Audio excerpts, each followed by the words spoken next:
के खेल। तो लाला एक और बड़ा पॉइंट है, हमारी टीम में हमेशा से मसला रहा है कि इस नंबर पर मैंने खेलना है। हमने देखा अभी तो हम बैक करेंगे, सबको कर रहे हैं, बैक भी कर रहे हैं, लेकिन रिजवान ने कहा कि मैं नंबर 4 पर खेलना चाहता हूँ, मुझे 5 पर खिला रहे हैं, मेरी किसी से शिकायत नहीं है, शिकवा नहीं है, लेकिन मैं 4 पर खेलना चाहता हूँ। साउथ ने ये कहा कि मैं नंबर 4 का प्लेयर हूँ, बट अगेन मैंने अपनी गेम को उस हिसाब से देखा, मैंने जज किया, प्रोसेस किया और मैं अब हर पोजीशन पर खेलने के लिए तैयार हूँ। तो ये माइंडसेट भी ज़रूरी है और ये मसला हमारे साथ क्यों रहता है हमेशा? देखिए, आप देखें तो बाबर का नंबर है, रिजवान का नंबर, इन सारे उसी नंबर पे ही खेल रहे हैं और उसी नंबर पे ही खेलना चाहते हैं ऑनेस्टली। तो जिसकी वजह से अगर आप शान मसूद को चेक करें कि डोमेस्टिक में आके उसने 5वें नंबर पे खेलना शुरू किया क्योंकि उसको पता था कि ऊपर जगह नहीं है, उसकी जगह नहीं बन सकती। जेन्युइन ओपनर ने जो तो उसने डोमेस्टिक क्रिकेट में आके उस नंबर पे खेला, परफॉर्म किया, फिर वो पाकिस्तान टीम में भी आ गया था। तो ये जो प्रोफेशनल प्लेयर है ना, जिन्होंने वाकई खेलना है पाकिस्तान से, उनको अपने आप को फिर एडजस्ट करना पड़ेगा। एक्सक्यूजेस नहीं ढूंढनी चाहिए, फिर कोई एक्सक्यूज नहीं, फिर अपॉर्चुनिटी है और अपॉर्चुनिटी को अवेल करना। लाला 2016 में सबसे ज्यादा आपको याद होगा हम वर्ल्ड कप खेलने यही गए थे इंडिया, एंड उमर अकमल की एक ही शिकायत थी, मुझे तीसरे नंबर पे नहीं खिलाते, मुझे तीसरे नंबर पे नहीं खिलाते। इसी के साथ, इसी कमेंट के साथ मैं जाऊंगी ब्रेक पे जा रही हूँ, ब्रेक से वापस आएंगे तो डिस्कशन को आगे बढ़ाएंगे। ऑब्वियसली पाकिस्तान क्रिकेट की हम बात कर रहे हैं, ग्रास रूट लेवल पे हमें बहुत सारी चीजें करनी है। लाला एक ऑब्जर्वेशन, और हम कल भी बात कर रहे थे यंगस्टर्स के हवाले से, हमारे 2 बड़े टैलेंटेड यंगस्टर्स हमें सीपीएल में खेलते हुए थे कि they have played brilliantly there, बहुत अच्छी बात है, अच्छे अच्छे छक्के लगाए, सबसे ज़्यादा छक्के, सेकंड हाईएस्ट स्कोरर बने साइम अयूब।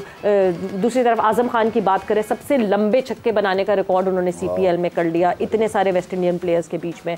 मगर यहाँ कायदे आज़म ट्रॉफी चल रहा था, इन लड़कों को एनओसी मिली कायदे आज़म ट्रॉफी के दौरान सीपीएल जाके खेलने की। मतलब हम क्या ट्रेंड सेट कर रहे हैं अपने प्लेयर्स? यही तो समझ नहीं आ रही बात कि आपके फर्स्ट क्लास सीजन चल रहा है, ठीक है, जिससे प्लेयर ने बनना है, 4 डे क्रिकेट हो रही है, तो मुझे ये नहीं समझ आ रहा कि उनको इजाज़त क्यों दी गई है। ठीक है, अगर आपने आई मीन कि एक तो सीज़न खेलना है उन्होंने पूरा, ताकि वो पाकिस्तान के लिए आगे क्रिकेट खेल सके। सैम अयूब की अगर बात करें तो उसको भी स्टार लग चुका है, पाकिस्तान खेल चुका है।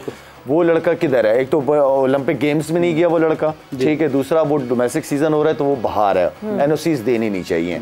अगर उनको एनओसीज नहीं देनी चाहिए तो उसका हल ये भी है कि एटलीस्ट इन बच्चों को जो फ्यूचर है पाकिस्तान का, कोई एक कैटेगरी दे दे सेंट्रल कॉन्ट्रैक्ट के अंदर उन बच्चों को। साइम है कैटेगरी डी में है साइम। अच्छा, डी में है साइम, तो सेंट्रल कॉन्ट्रैक्टेड प्लेयर और डोमेस्टिक सीजन चल रहा है और वो वहां पे खेल रहा है, मुझे तो बिल्कुल समझ नहीं आई।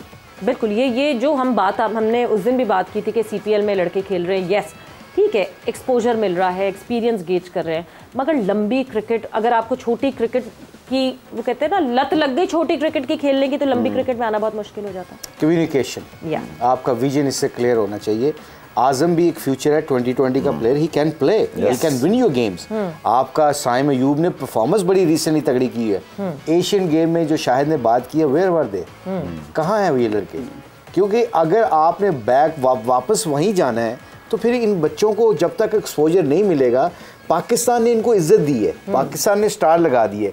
अब इसका मतलब बिल्कुल ये नहीं है कि इन बच्चों को हम रोक सकें, क्योंकि इनका ब्रेड एंड बटर है, पूरी दुनिया के लोग पैसा कमा रहे हैं। अब इनको पैसा भी नहीं रोकना, तो इसका हल क्या है, सोल्यूशन क्या है? तो हम बार बार प्रोग्राम में बात करते हैं कि सोल्यूशन की बात करें, तो हम सब की अपनी अपनी राय है ना। सोल्यूशन की बात यह है कि पीसीबी क्रिकेट बोर्ड इससे बैठे कि आप 70,000 का, 80,000 का डॉलर का आपका कॉन्ट्रैक्ट है मिस्टर आजम, मिस्टर साइम, आपको हम इतने नहीं दे सकते। आपका जैसे शायद ने कहा है कि एक कैटेगरी बना लें, डोमेस्टिक क्रिकेट की कैटेगरी बना लें, कि अगर आजम और साइम खेलेगा, कोई भी XYZ कोई भी डोमेस्टिक क्रिकेट खेलेगा, उसको हम आपको $70,000 तो नहीं दे सकते, मगर आपकी कैटेगरी है, आप पाकिस्तान को खेलोगे, आप पाकिस्तान का फ्यूचर है, आपको हम 7 लाख, 6 लाख, 5 लाख मिनिमम आपको मंथली देते हैं, और आपके मैच फीस भी देंगे फर्स्ट क्लास की। आप खेलें और परफॉर्मेंस करें, ताकि एशियन गेम में जाके आप हमें गोल्ड मेडल दिलाएं, तब बच्चा देगा। क्योंकि ये उनका फ्यूचर है, उनका ब्रेड एंड बटर भी है। जिस तरह मॉडर्न क्रिकेट चल रही है, इस मॉडर्न क्रिकेट में आपने इंसेंटिव दें, वरना क्या, अब ये कल बड़ी अच्छी बात की, हम आपस में बात कर रहे थे तीनों, क्या मुझे बताएं, कल मैच छोड़ के यूसुफ को छोड़ के चले जाता है, कल कोई इंतजाम छोड़ के, चीफ सेलेक्टर छोड़ के चले जाता है, फिर सारे क्या कहते हैं, पता क्या कहते हैं मीडिया में, आप लोग कहते हैं, आई एम सॉरी टू से दिस, आप पैसों की खातिर यूसुफ छोड़ के चला गया। मिल क्या रहा है यूसुफ को?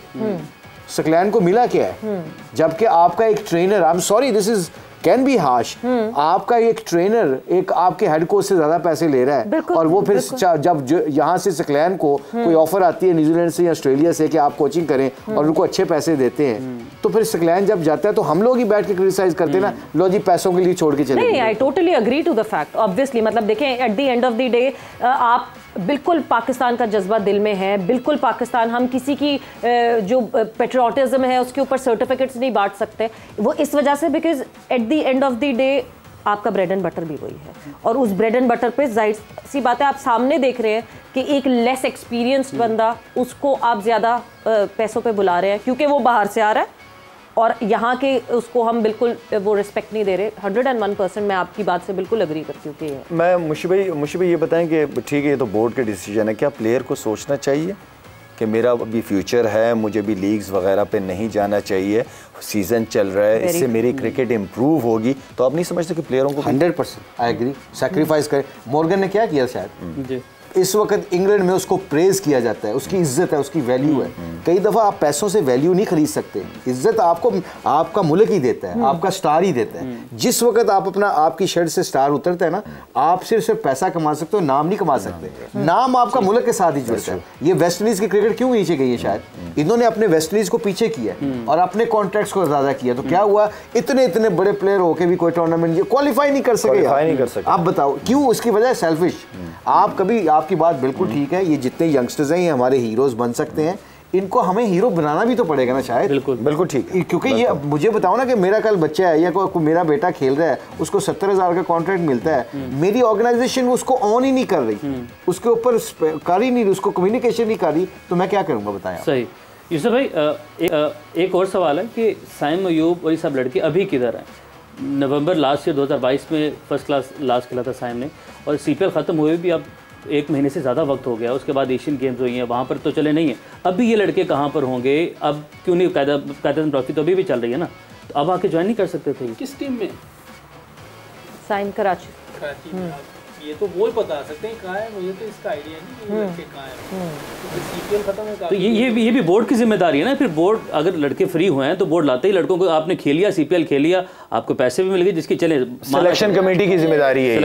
सिलेक्शन कमेटी को चाहिए, क्योंकि उन्होंने सिलेक्शन कमेटी के पास प्लान होते हैं ना कि किस प्लेयर को कितना खिलाना है, किस टूर पे लेके जाना है, किसका क्या फ्यूचर है। बात करे, बिल्कुल बात करे। इमाद वसीम आपका T20 खेलता है, अभी आप ओलंपिक्स में गए हुए ना, तो एज एक सीनियर प्लेयर उसको कप्तान बना के लेके जाते, उसके अंडर में ये सारे यंग लड़के जाते, कप्तान सीनियर था, बहुत कुछ सीखने को मिलता उनको। और इमाद वसीम भी नजर आ रहा होता कि भाई इमाद वसीम खेल रहा है और T20 के आगे जो भी मैचेस आएंगे उसके लिए तैयारी भी होगी। तो बात कम्युनिकेशन है, सिलेक्शन है कि उनके प्लान्स हैं क्या असल में।